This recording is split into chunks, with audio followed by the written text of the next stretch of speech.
Antara sebab utama kenapa ramai di antara kita masih belum memiliki rumah adalah disebabkan kita terpaksa membayar deposit sekurang-kurangnya 10% daripada harga rumah. So katakanlah harga rumah tersebut, rumah yang kita nak beli tu 300,000, jadi kita terpaksa mengumpul bayaran pendahuluan sekurang-kurangnya RM30,000 bagi kita membeli rumah tersebut. So ini adalah menjadi antara masalah utama, terutama sekali di kalangan pembeli-pembeli golongan muda.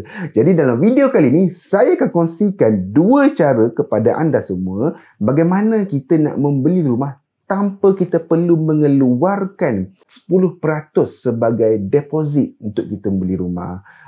Dan juga di akhir video ni saya akan bagi bonus tip bagaimana kita boleh beli rumah ataupun kita boleh buat pinjaman rumah sehingga 110% daripada harga pasaran rumah yang kita nak beli tu. Bukan saja kita boleh dapat full loan, maka kita juga boleh dapat lebihan tunai yang kita boleh gunakan untuk macam contoh kita nak beli perabot ke, kita nak renovate rumah tu ke dan sebagainya lah.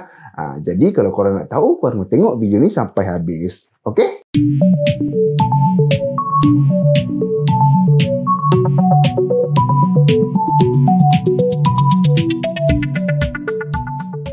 Assalamualaikum kepada anda semua, bersama saya Afiq Ipin. Jadi sebelum kita masuk kepada topik kita dalam video kali ni, saya nak minta korang buat satu benda. Saya nak minta korang supaya tekan butang like yang ada dekat bawah tu. Ianya sangat-sangatlah bermakna untuk video saya. So korang dah tekan? Okey, terima kasih. Okey, jadi kita tengok macam mana cara untuk kita beli rumah tanpa membayar sebarang deposit. Cara yang pertama yang korang boleh buat untuk beli rumah tanpa membayar sebarang deposit adalah korang boleh cari rumah yang mana harga jualannya di bawah daripada harga pasaran. So katakanlah rumah yang kita nak beli tu harga dia 300,000. Pemaju letak harga 300,000. Sedangkan di kawasan tersebut harga pasaran dia 400,000. Jadi pemaju tersebut dia boleh markup loan kita tu. Jadi dia submit kepada bank 400,000 dan bank akan luluskan 90% daripada harga pasaran rumah tersebut. So 90% daripada 400,000 adalah 360,000.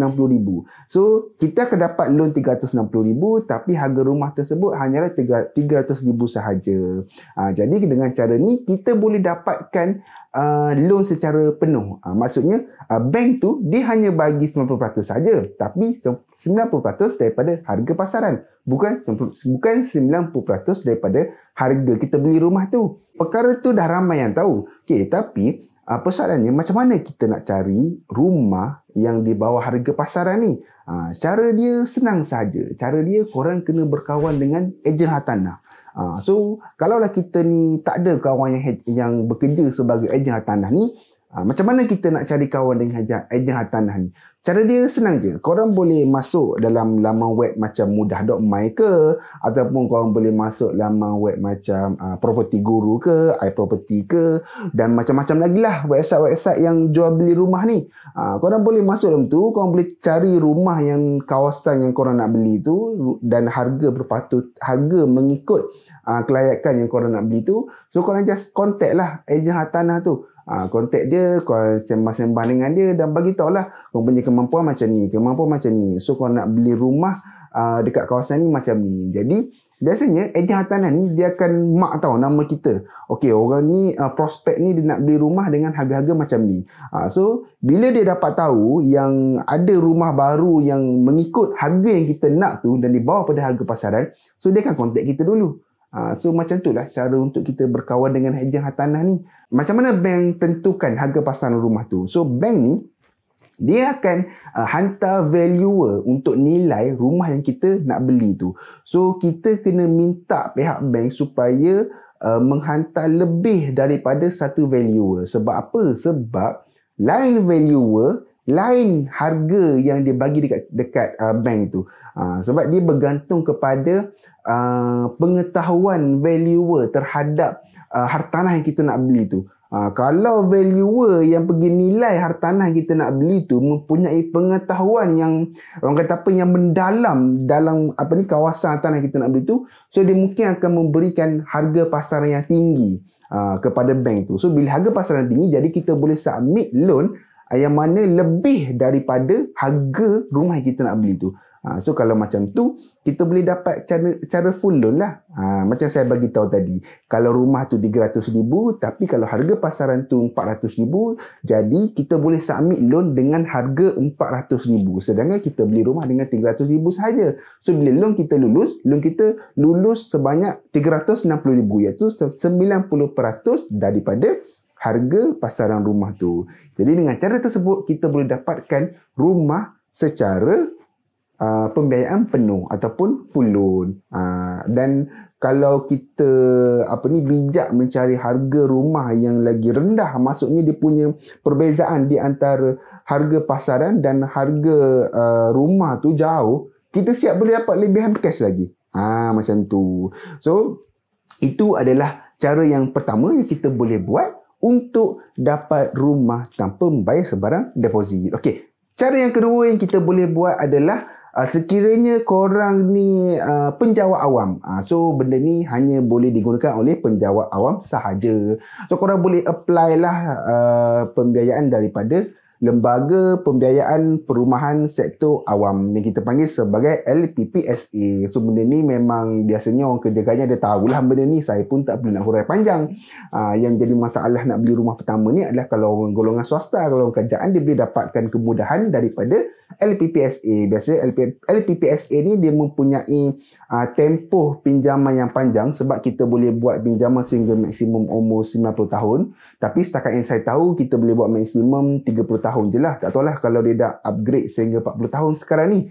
And then dia punya kadar interest untuk LPPSA juga dia fix tau. Dia tak sama macam kita buat dengan commercial bank. Commercial bank kita boleh pilih sama ada kita nak fixed rate ke, flexi rate ke, ataupun saya rasa dua tu je kot. And then kalau untuk LPPSA ni, kita dikenakan kadar interest yang tetap. Setakat yang saya tahu adalah 4%. Tak kira lah base rate daripada bank negara tu berkurang ke, naik ke, kita punya loan perumahan tetap sama sahaja kalau kita ambil pembiayaan daripada LPPSA. Cuma dia punya kekurangannya adalah LPPSA ni hanya untuk penjawat awam sahaja. Kalau korang kerja swasta, tak boleh. Okay?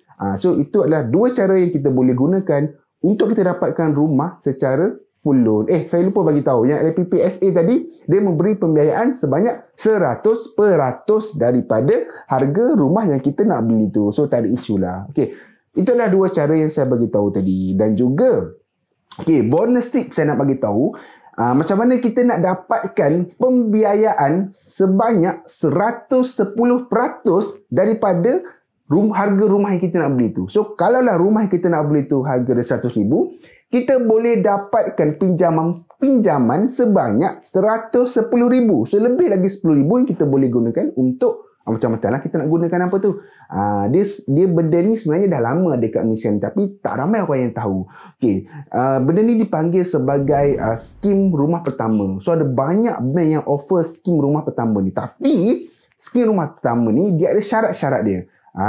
Syarat-syaratnya adalah pertama sekali adalah pendapatan, korang punya pendapatan tu tidaklah boleh melebihi daripada RM5,000 sebulan. Itu untuk individu lah. Dan juga rumah yang kita nak beli tu hendaklah harga dia 300,000 dan ke bawah. Tapi kalau korang dah berkahwin dan nak gabung pendapatan isi rumah, so pendapatan untuk isi rumah, kalau pendapatan untuk isi rumah tu maksimum 10,000.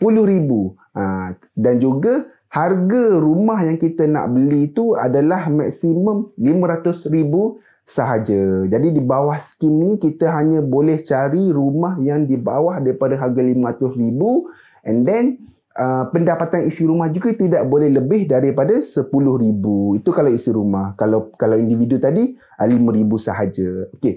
Dan juga syaratnya adalah ini hanyalah untuk rumah pertama sahaja.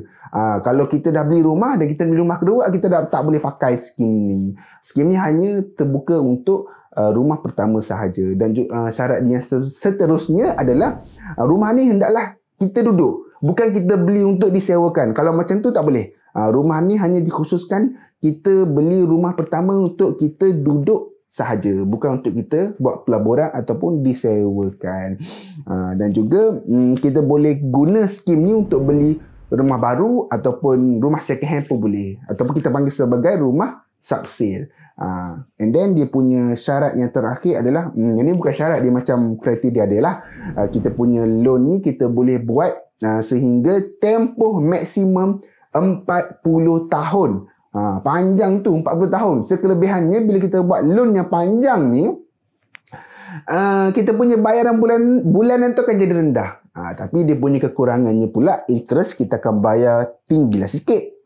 Bukan tinggi, maksudnya banyak interest kita kena bayar tu kalau kita buat tempoh pinjaman yang panjang ni. Kalau kita pendekkan tempoh pinjaman tu, bayaran bulannya akan meningkat. Tapi dia punya kelebihannya pula, kita punya interest tu, kadar bayaran interest kita lagi rendah.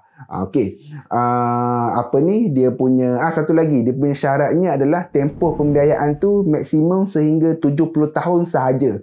So, bagi korang yang masih belum mencapai umur 30 tahun, so korang boleh buat pembiayaan maksimum 40 tahun. Sekiranya korang dah lebih umur 30 tahun, korang boleh buat maksimum sampai umur 70 lah. Kalau umur korang 35, korang boleh buat 35 tahun lagi.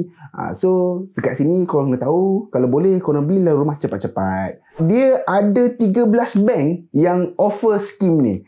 Yang pertama adalah Affin Bank, Alliance Bank, M-Bank, Bank Islam, Bank Muamalat, CMB, Hong Leong, Maybank, OCBC, Public Bank, RSB Bank, Standard Chartered dan juga UOB Bank. Okey, so itu adalah bank-bank yang offer skim rumah pertama ni.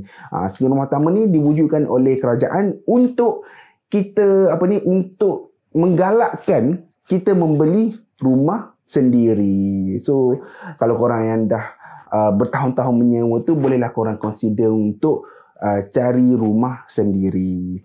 Okey, jadi next video saya akan buat cara macam mana kita nak kira kelayakan untuk kita beli rumah. Jadi kalau korang tak nak terlepas untuk video tersebut, korang kena wajib subscribe channel ni. Okey, jadi kita jumpa lagi dalam video seterusnya. Assalamualaikum.